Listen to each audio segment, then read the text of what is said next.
Cool. We'll dive in. Afternoon, everyone.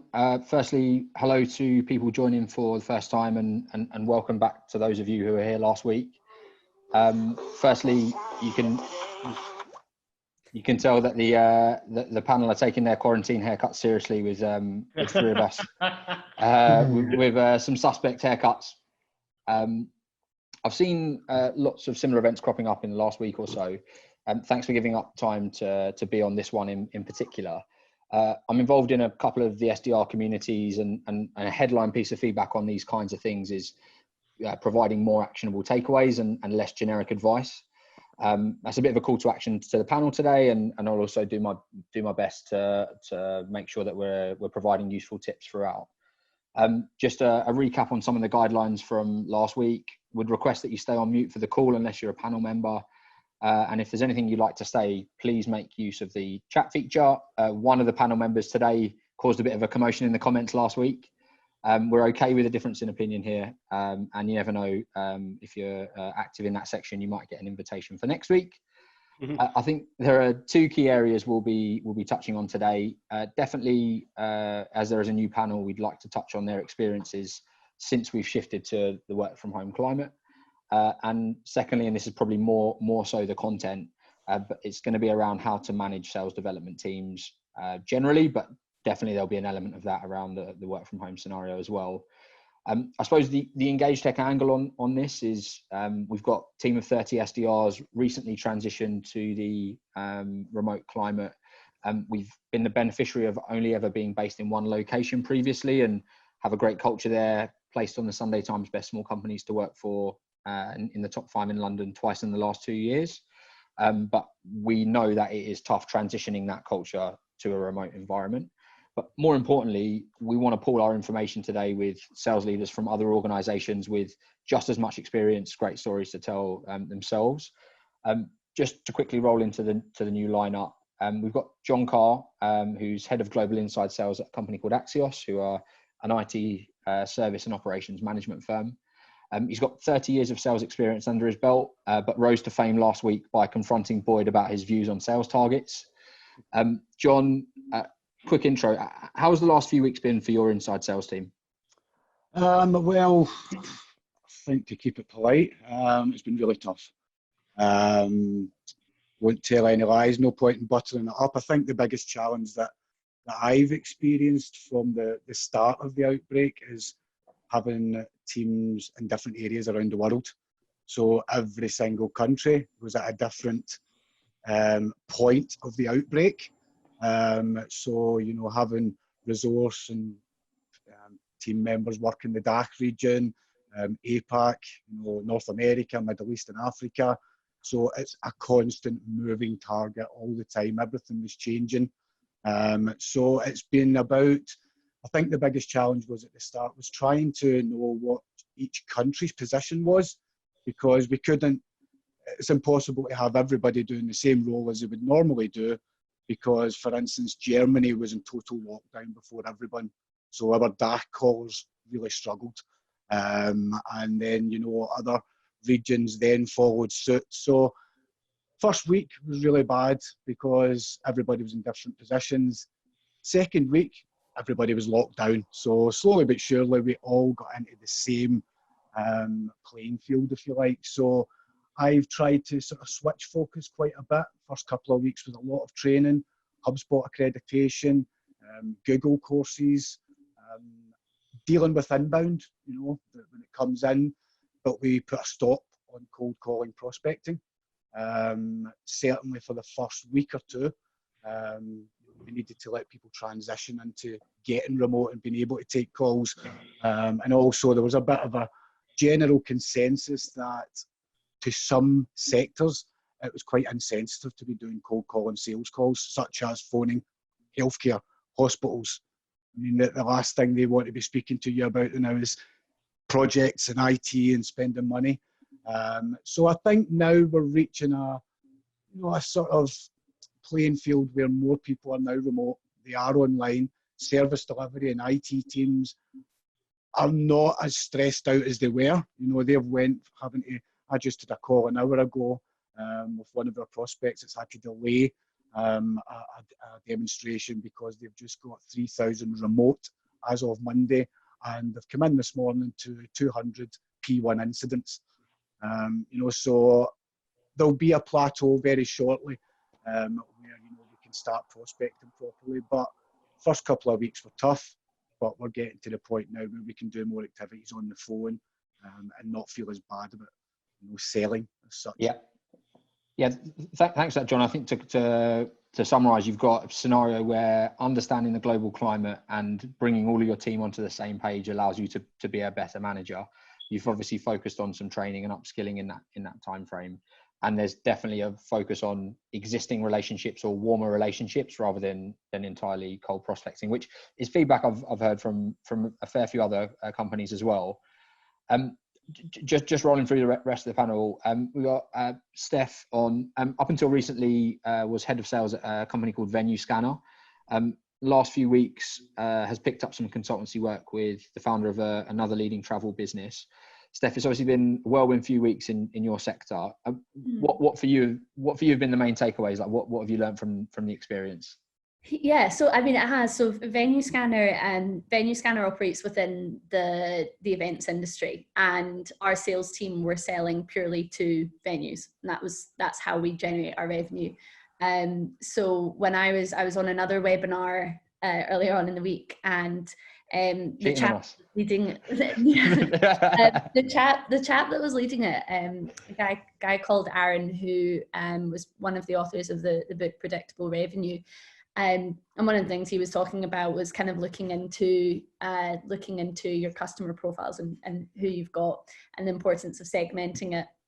And if you're working within the travel sector, if you're working within the events industry, probably leave those industries out. And I thought, yeah, that was our entire customer base. So it was a really challenging time. And I'm now in the fortunate position that I'm kind of reflecting on what it is that I'll be doing kind of moving forward, but using that time wisely. And I've decided to focus my efforts and my time on some consultancy work. And I think it's important to look at everything as an opportunity, right? Whatever happens, whether you fail, whether you succeed, you've always got to look at things and kind of think about what you can pick out and what you can learn from the scenario. And I'm now working with a motor group up in Scotland. And I mean, motor group, they're in the retail sector, so they are being hit pretty hard because they've had to close down all of their dealerships. And the motor trade probably has a reputation for not necessarily being that innovative, maybe being a bit behind the curve. There's a lot in the news about how they're not necessarily anticipating what's going to be happening and kind of consumer trends in the future. Now, the business I'm working with at the moment, the CEO, he employs about 1,000 people across Scotland, and he is facing a number of different challenges, but really interestingly, what he's not focusing on is this is a disaster, we're not going to be making money. It's actually all about innovation and opportunity, and how this type of climate, this time, can actually lead to increased market share, and it can also allow you that time to innovate. So we're looking at the topic of mobility and trying to anticipate trends that will come up in the future, and look into how we can utilize tech and how we can launch different businesses that will actually start to create solutions for the motor industry, but also for consumers, more importantly. So that's been a really interesting time, that despite being in a business that is really suffering and being really significantly challenged, actually it's about where's the opportunity and how can we use this period of time to kind of really propel our company forward. So that's been a really interesting time. And I think what I've taken from that is, whether you're an SDR, whether you're a CEO, this can ultimately be a career defining time. Like when I started my career as a graduate, we'd just come out of the recession and things were starting to really pick up. And I remember working for a guy who, he was just like, his mindset around strategy and how to create a business development strategy was incredible, because he'd had to graft and create something out of very little opportunity. And so if you can succeed in that environment, you can succeed in any environment. So that's been really interesting, kind of point that's been re-emphasized over the last few weeks for me. Thanks, Steph. Last, we got Marc, CEO and founder at Robertson Sumner. They're essentially a market leader when it comes to placing talent in the IT channel. Marc, as a founder, what skills do you think business owners are having to display right now to keep companies moving forward? And that actually links quite nicely with Steph's point. Yeah, well, leadership skills for a start. I think, there's a lot of uncertainty amongst their staff, whether they're going to be keeping in jobs, etc. So they're going to have to sort of certainly display that. I think the business continuity plans that they had in place have been really tested. So most companies who might have had agile working or remote working, etc., were trying to grab stock from their companies, like we were trying to grab PCs, desktops, etc. And I think that's been really, really tested. I think now people are thinking more, actually, this is going to be the norm. And actually now it's probably the second wave of that, actually thinking, I need to actually think of my business continuity plan of this going forward, i.e. having video, Zoom calls, Microsoft Teams, those sort of meetings with clients, instead of actually getting clients face-to-face, making sure we're booking in clients and face-to-face, over the video. So I think that's been imperative to actually take a mind shift for staff to actually think, right, I'm not going to be able to see this person face-to-face. I'm not going to be able to hustle over the phone either to try and get hold of them. I need to actually book time in their diary because they're going to be all maxed out. Sure. Thanks for that. I would just like to invite people that are on now. We're almost at 100 people. One of the things that really kept things moving last week was the interaction in the chat. And I think I'd just invite people to just, if they could, perhaps just drop a line or so in that chat, just to give us a bit of an indicator about perhaps some of the key things that you've found you've had to adjust to moving to a work from home climate, and how you feel you've been managed successfully or unsuccessfully in that time frame. And I'll dip in and out to that chat to just supplement what the guys are talking about, but just to keep it interactive, that'd be really useful. John, if I could just loop back around to you, because this was something that you were obviously passionate about in that section last week. We briefly touched on the view on targets changing in the current climate. What do you see as what's your view on that right now? How could companies successfully navigate that minefield? Well, I think from my end, I amend targets quite a bit. So I have been accustomed to doing that, especially at Axios systems. The reason being, every country, every region is a different market. Every country and every region has different events that are on, different marketing activity. So for instance, the Middle East and Africa, where we have very limited data and smaller numbers of organisations as compared to America, I can never target them the same if there's no marketing activity. So I normally amend targets each month, but certainly for this type of period, I've reduced targets, and in some cases, believe it or not, 2 people in particular have given no target to, because they are brand new, they're only in the door 6 weeks. But the way I think of it is, if I have a team of outbound callers who consistently hit target every single week under normal circumstances, and now fast forward to the period we find ourselves in, and these same people are now missing target every week. For me as a manager, and knowing what the opportunities my organisation need, if I target them normally to 4 in a week and they're only finding 1 or 2, they're demoralised because they're not making as much money. But I know that my company would get a lot more out of 1 more opportunity where they miss target than the bonus that we would pay for that opportunity. So I feel by reducing their target of 4 a week to 3 a week, it gives them an up. It's still going to be, it's not a given target, because if they're struggling to get 1 or 2, 3's still stretching a bit. But again, I feel as though, and for Axios, our average order can be anything from $250,000 up to 10 million for our software. So that 1 opportunity that we may pay 50 quid or 100 quid for that lead or that project, us paying that out as opposed to the potential of winning the £1 million contract far outweighs. So I believe reducing people's target to something that they can see and touch. We can't target people currently the same as what they were. Simple as that. There is not enough businesses open. The budgets are being slashed. The amount of industries and sectors that they can contact are limited. If people are being smart, they should be phoning places like haulage, transportation, video technology, all the people that have got lots of money now as a result of this. Places like healthcare, public sector, retail, don't even think about phoning them. You're just wasting your time. Even if you get through to people in retail, they're worried about their job, they're worried about their company's performance, they're worried about the future. So I think, reducing targets or even changing targets. So having worked in an agency previously, like EngageTech, one thing that we would do is maybe speak to clients, open the timescales. So if they're insisting on face-to-face meetings, right, we're not going to get them in April. We might not get them in May. Let's set them for the end of May. Let's set them for the start of June. Let's relax the criteria a bit. That's one way changing targets. We're still, a SDR can get buy-in to hitting target if they say, right, if I've only got to set up, meetings that are 2 months away, people can see the light that far away. Or again, if you reduce the number that needs to be found, and certainly changing the scope of things. So it's something that I'm a big believer in, because I think the number one thing is having an SDR that starts a week off, think they can hit a target. Yep.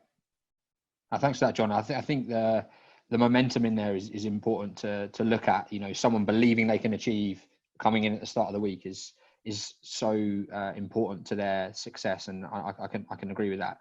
Steph, do you see there maybe being any negative aspects of the message that you send by reducing targets in this time, or are you in John's camp entirely?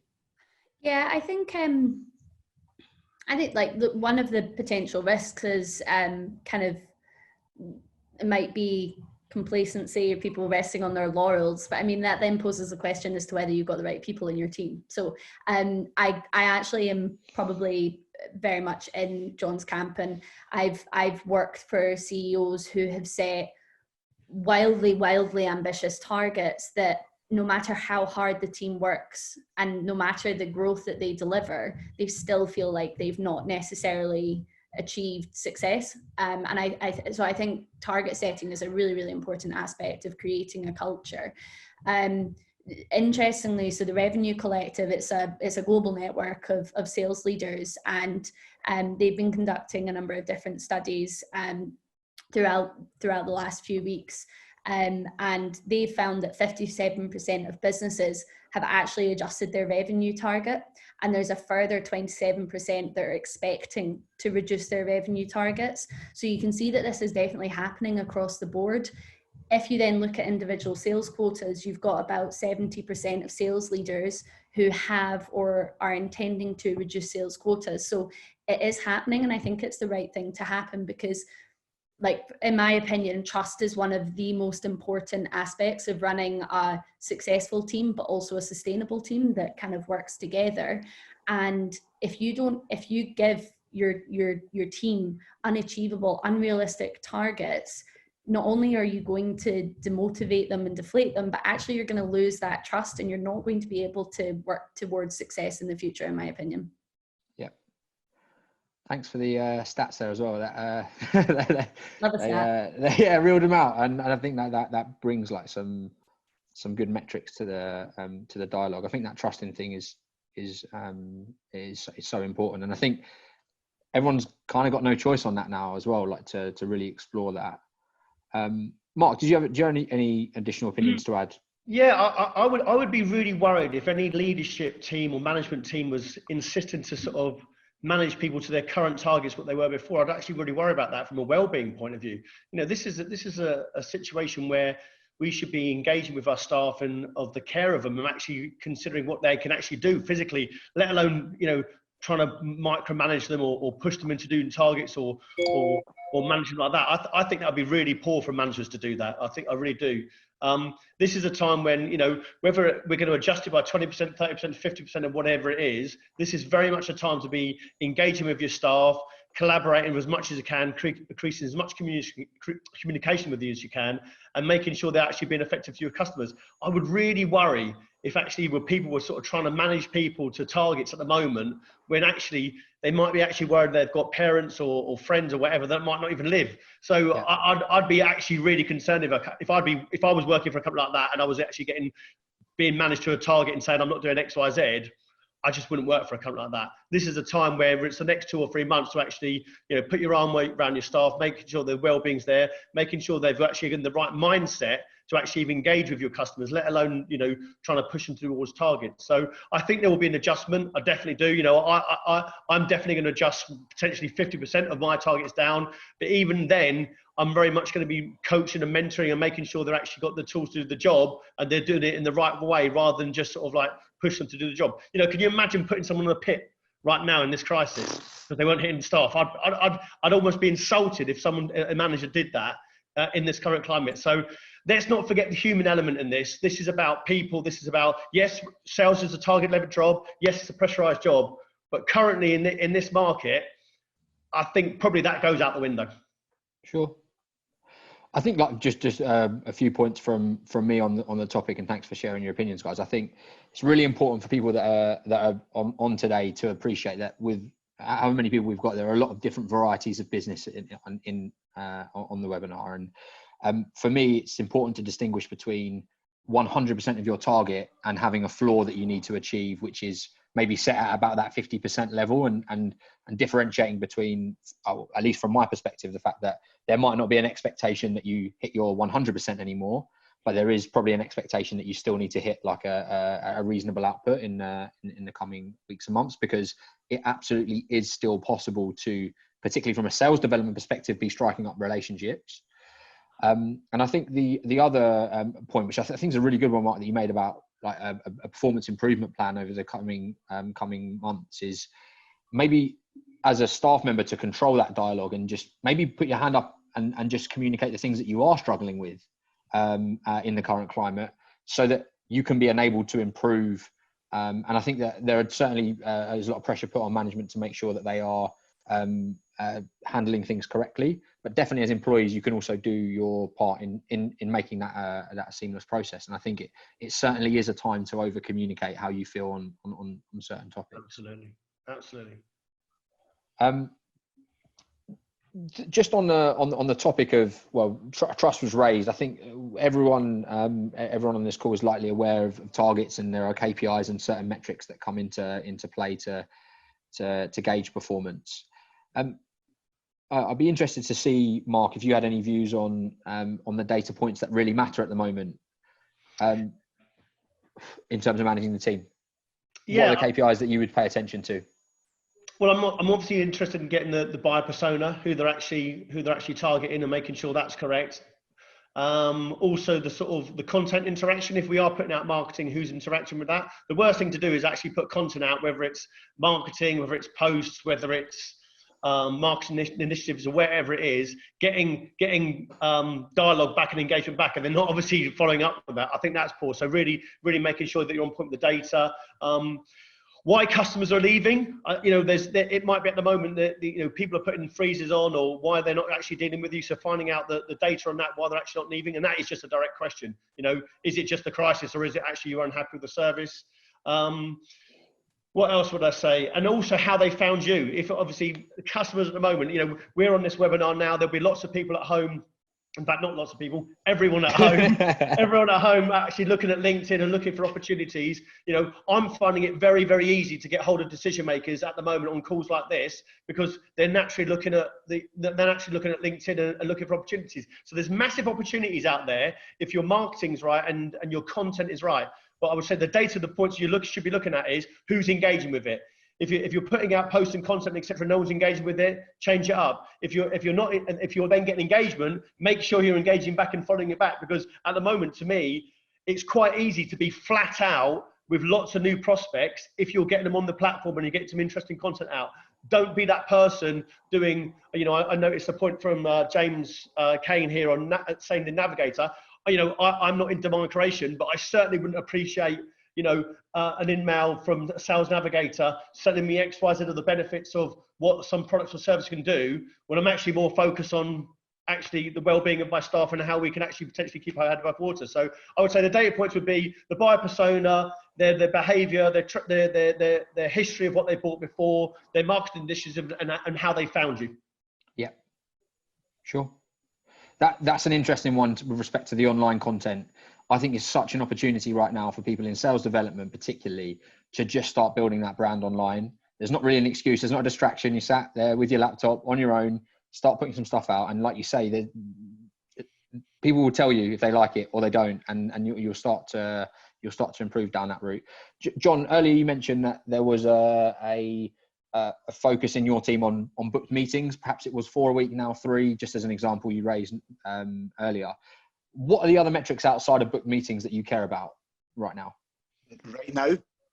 So right now, I'm not even looking at, I'm looking at call activity, but I'm not reading into it too much. So what I check more is, or what I've asked for more recently, is enriching data. So it's a big part of what we need to do with our inbound. When inbound comes in, they only tell you so much. So part of enriching that is filling in all the blanks and the job titles and from LinkedIn profiles. So getting the data as clean as possible for when we're ready to call that. But I'm also checking, how many records are, the way I can check that, I can go into the CRM and see how many records, how many leads or contacts or orgs have been edited, when they were edited and who they were edited by. So the team don't know that I do that. And I don't want them to know, because it's just a way. I don't want them to think. It's not a micromanagement piece, because there's no target for it. It's my way of seeing that we're doing what's being asked. So the main things that I'm looking for just now is editing records, adding contacts especially. I've asked also for a focus on the industries that I mentioned that we know are going to have money at the back end of this. So, all your supermarkets, delivery, haulage, transportation, all these types of organisations, we are now building up a prospecting list for them, so that when we're good to go in a few months, we have a lot of good targets for all these organisations with email addresses. This is a target as well that I've introduced that we need, so they're receiving our content. So the main things that I'm looking for is not phone time. The phone time I can see is picking up over the past week or so. The connected calls are connecting more, and longer calls are happening. So calls we might look at in the future, but certainly enriching the data, doing more training, but also going on to LinkedIn, building, if you're on Navigator, build up a new lead list, who you're chasing. The last time I built my lead list was about a year ago. So I reassessed all of that and, brought in some fresher contacts. So, work on things like that where it doesn't matter that coronavirus is going on, whether you do that now or 3 months ago, it's the same. Sure. So that'll help moving forward. That's the main things that I'm looking for from the team.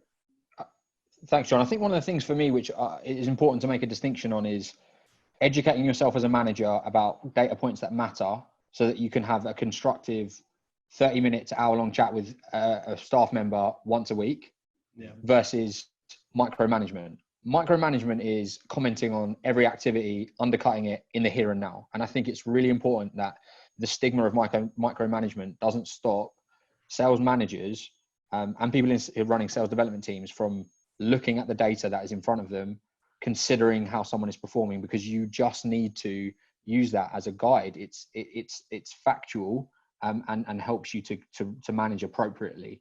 And that stigma is something which I think is probably holding a lot of people back from doing like a really effective job in the current climate.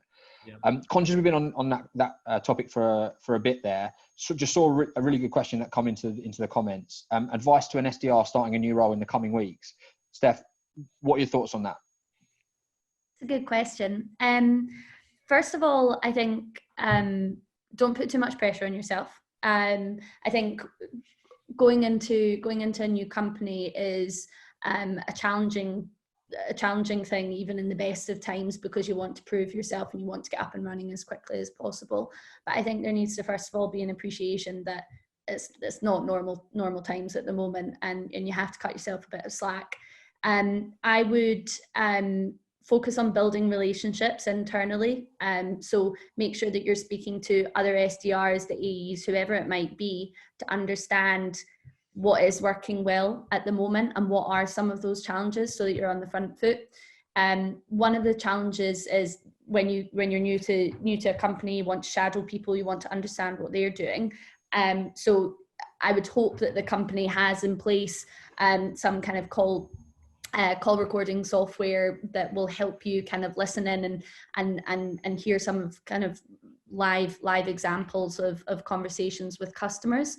And I would just focus on as well, from kind of getting to know and understand, like, whether it's the ICP, so the ideal customer profile, who are we trying to target, why, how are we trying to target them, and focus your time on really getting to grips with that before you kind of throw yourself into the deep end of contacting prospects, when, like we say, there's got to be a lot of sensitivity. So I would build the foundations, build the relationships before you throw yourself into it, but don't put too much pressure on yourself.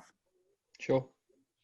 Marc, aware that you might be putting someone in a role in the nearest future where they're starting a new business, like what advice are you giving people in that position?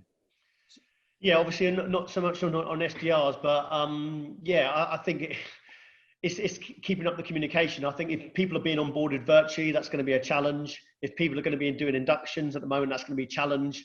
If people are going to be trained virtually, that's going to be a challenge.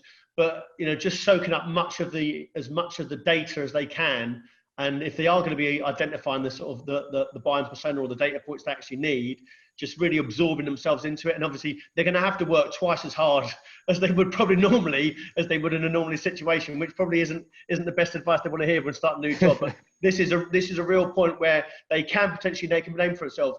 And also as well, again, I look at these data points, and I look at how people are engaging, and I said I don't run an SDR firm, and I don't do that, but I'm more interested in people that are using a bit innovative ideas to get through to people. Looking at their LinkedIn profile, seeing common knowledge, seeing something they're going to be able to have commonality with, seeing something they can reach out on, commenting on LinkedIn, commenting on posts, seeing some engagement where they can get engagement with them. And then trying to get the appointment, or trying to get the meeting, or trying to get them on video. For us, that has worked really, really well. We're very much putting content out, getting some engagement, putting something back, or showing some commonality. If people are doing that and they're starting into a new job, and especially if it's their first job, I don't want to be as a CEO and owner of a company, I don't want to be approached by an SDR about trying to just give me features and benefits and information. That's the worst thing I want to do. But if there's something they've commented on my post or my profile, or they've seen something interesting, or they comment, I will respond. I will naturally respond, whether it's my ego responding or actually I've got some commonality with them. I will respond. And I think just sort of be a bit outside the box, just use the human element a bit, rather than just doing it on stats, numbers, dials, call times. Yeah. I think that's such an important thing for people to take away from this call who are in sales development. You've got a CEO, founder of a business, telling you right there how you could ignite a relationship with the equivalent at other companies. And the reality of the current scenario is there are a lot of people, decision influencers in the current market, that you are looking at a longer term funnel play, just starting to warm relationships up. If you are genuinely looking to sell in the next 2 to 3 months, like transact for revenue, the only people that you're going to be able to do that with are people like Marc. And so use that ticket that he's just given you to try and open doors, not solely just into Marc's inbox. I'm sure it's not to him. I'll have 100 emails from South Navigator now. There's going to be 50 ropey new shirts coming in.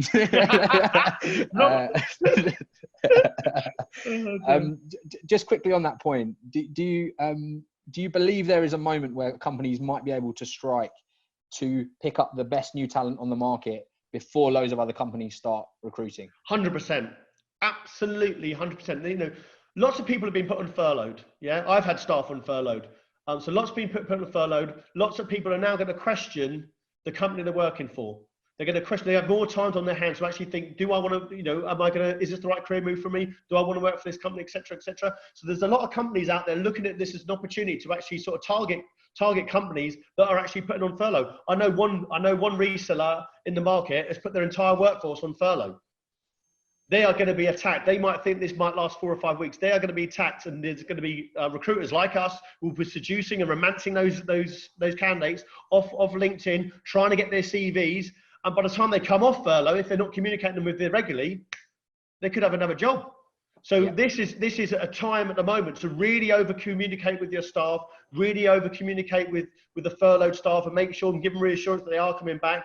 And if you are recruiting and you want to grab market share, this is the time to sort of continue to recruit and continue the pipeline, continue to look at talent, to continue to look at interview people, whether it's virtually on a platform like this, because you can't do it face to face. And you might just come out of this and grab 4 or 5 people and serious market share. And I see a lot of people are doing that. You've got the ones that are actually terrified and batten down the hatches, and you've got the ones that are actually saying this is an opportunity, because this isn't going to last forever. At the moment, every IT company I'm seeing are having record months. Every distributor, record month. Every reseller, record month. The top vendors having record months. They're actually maxed out. And if they can be agile as well and actually look at talent at the same time, some of them are going to come out really flying out of this. Yeah. So there is going to be an opportune moment for companies to strike, to pick up that talent, and they should be aware of that. Yeah, absolutely. Cheers, Mark. The comment in side panel from Morgan, who's actually been historical, like really high performer at EngageTech, and has communicated to me the other day that he's found that some of the adjustments in the climate have allowed for him to focus more and hit a higher meeting level per week. And he's basically put in there, do you think that some high performing members of the team can kind of throw a bit of shade onto the fact that some people are using COVID as an excuse? John, be really interested to see what your input is on that. Well, it's a pretty good point. I'd be interested to know what campaign Morgan's working on, what type of contacts, what sectors he's working into. Because having worked in your area, I know everybody will be phoning different people, different campaigns, different playing fields. So you can't really compare apples with oranges. Really, it's as simple as that. Different if you compare Morgan to someone who's on the exact same campaign, or phoning the exact same type of contacts and the exact same sectors. So it's there, as I said as well, there is some businesses out there that are doing brilliant. It may well be that Morgan's thinking smart and he's not phoning healthcare, he's not phoning local government, he's not phoning the people that are, maybe stressed out. He might actually be phoning contacts that are not IT. Phoning IT contacts is the toughest just now. So, I mean, some people will use that as an excuse.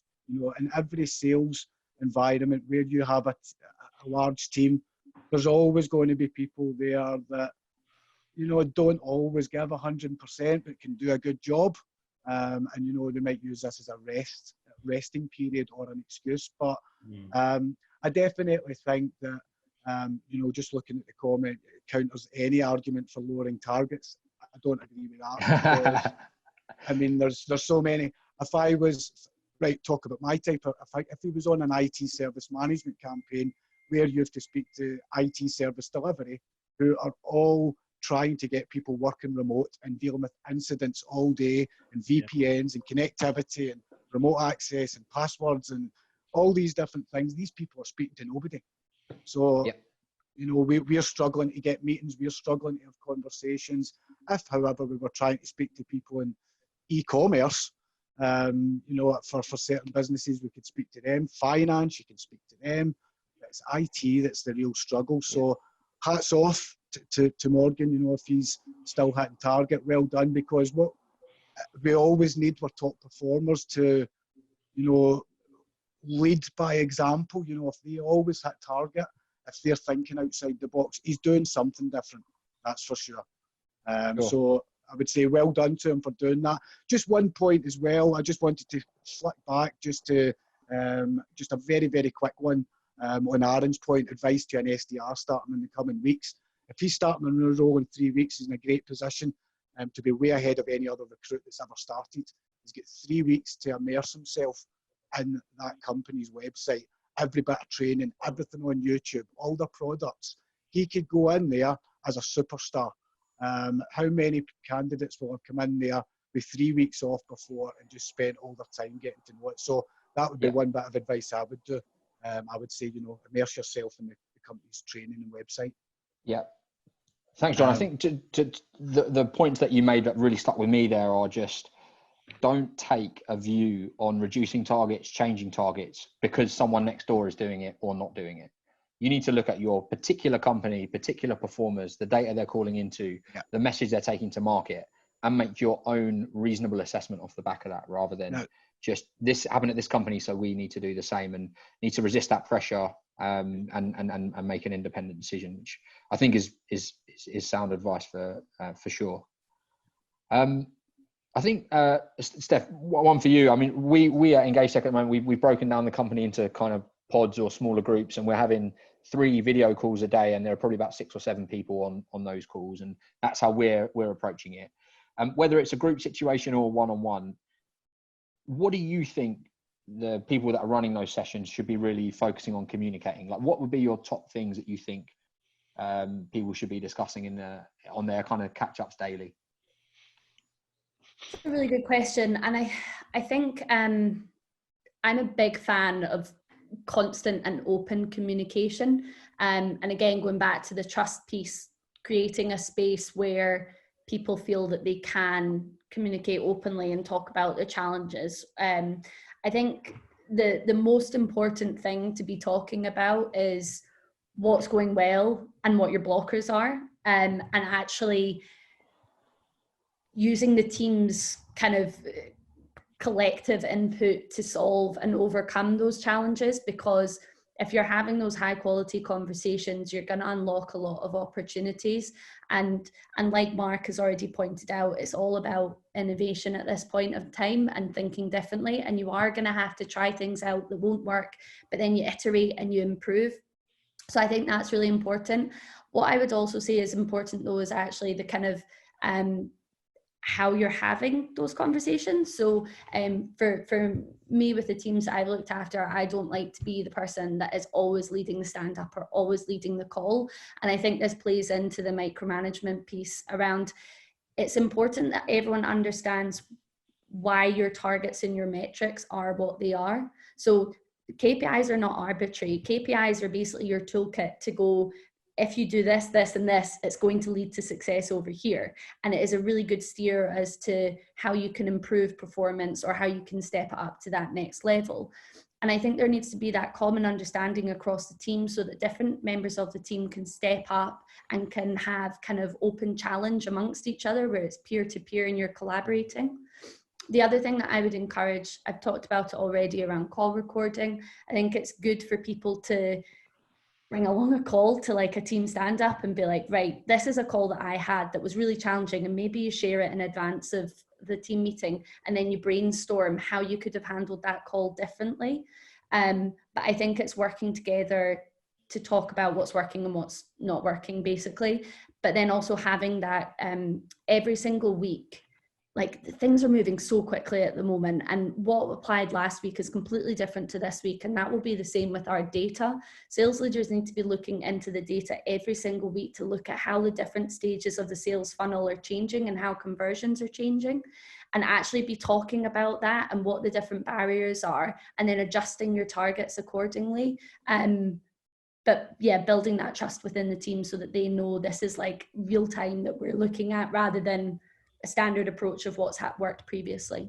Yeah, I think like varying the voice is something which is so important, like you said. And I think it will also get members of the team, if it's a group scenario, for example, to actually not just mindlessly turn up to the call, but actually think, oh, it's on me today to lead and to bring something. And I think, well, I know for me personally, I'm on the calls that I'm on, I have been guilty from time to time over the last few weeks of rolling off another call or something like that and just straight into it. And I think it's really important that people prepare and make sure that there is a topic to discuss. Like you said, I love the idea of the call being listened to, because it just engages people, and you can have a bit of coaching in there alongside just a touch point. Yeah. Marc, see you nodding a little bit there. It seemed like you had something you want to say. It's interesting because, you know, most people, I think, don't know how to run an effective meeting. You know, and that's one of the big challenges they've got, because really, if the person that's holding the meeting or the person that's coming to the meeting has got a blank piece of paper, just don't turn up. There's just no even point. You know, every meeting should have an agenda. Every meeting should have someone that's going to manage it. Every meeting should have someone that's going to coordinate and manage it. And that person should be making sure that everyone on that meeting, like we're doing now, has got a chance to articulate their view. If they don't do that, it's just going to be a waste of time. Once you've done that, and you've got the meeting running effectively, someone's managing it, someone's coordinating it, someone's giving an opportunity, and the agenda is stuck to, and you're not just, you know, you're not having a meeting where someone's talking for half an hour and saying, we've only got 5 minutes left. Does anyone else want to say anything? That's a complete waste of time. So someone's going to run it effectively. That's my first point. Then my second point is, once you've done that, and you're bringing opportunities and you're bringing success to the meeting, repeat success. So a WhatsApp group saying, you know, we're sharing WhatsApp groups with saying messages saying, look, this message has happened, this message has happened, this is showing people how they've actually can do repeat success. So some people do it different ways. So we've got a WhatsApp group where I've sent a message out to a prospect, he's come back, I've shown him the reply, I've sent them the whole message context, so they can actually physically see it, because otherwise they're going to be interacting different ways. Some are introverts, some are extroverts, and if they can't see physically the success of what they've actually done, it's very, very difficult to repeat that. So making sure effective meetings are effective, but then showing and sharing successes as a group, whether it's a group of 5 or 6 or however many it is. Yeah. Thanks, Mark. One, it would be good to get an answer from each of you on this, and then I think there's just one like top tip section which we're just going to roll into. A comment in the chat, essentially along the lines of, what's the balance between striking while the iron's hot on an opportunity that's moved quite quickly through the cycle in the last week or two, and empathizing that actually now might not be the time to purchase, and where can you apply pressure and not in that? Don't know if you want to take that, John, to start with. Yeah, well, I would probably say if it's that hot, close it, engage it, make it happen just now, and not wait. You know, let depending on how the conversations are going with the prospect. If he's not told you about that he has any problems happen, there's nothing to stop him. Why not close it? I would still go for it and then empathise afterwards. There's no point in empathising first if you don't know if you need to. You know, although all this might be going on, the prospect might actually be fine still to sell to, still needs the product, still has the need, the problem's not been fixed. What's the point in, depending on what it is they're looking at, what's the point in waiting another 3 months and living with this problem? You know, they want it fixed, and you've got the solution, and that's why you've been speaking to them previously. So I think, you know, I would still aim to try and engage and close that as soon as possible. If they say the timing's not right, then totally empathise. So the fact that they've moved kind of further down the funnel away from just a warmed up engagement to the fact that you might have sent paperwork, or you're doing, you're having back and forth negotiations, whatever, that's your license to treat this as you would in a normal circumstance, yeah? I would say so, yeah, I would say so, because, you know, they've taken themselves down that path in a sense a lot of the time. They might be asking you for the proposals. They might skip out so many sections of the buying process that we would normally go through with nurturing people till they're actually ready to sign. But, you know, I would still go for it. Sure. And yourself, Steph? I think there's a few different things to take into consideration here. If it has moved quickly, I completely agree with John, like, keep pushing on. But I think at the moment in this climate, it's even more important to build relationships and be a trusted advisor and not a salesperson. So using techniques that get the prospect to sell back to you rather than you pushing and selling, I think are particularly successful at the moment. So build a relationship, be the trusted advisor. I would also be having a think though about what we need to be doing to get creative to actually close a deal, because there may be discounts required. There may be like a light version that you want to offer to kind of get them over the line and get them trialing your product or your service.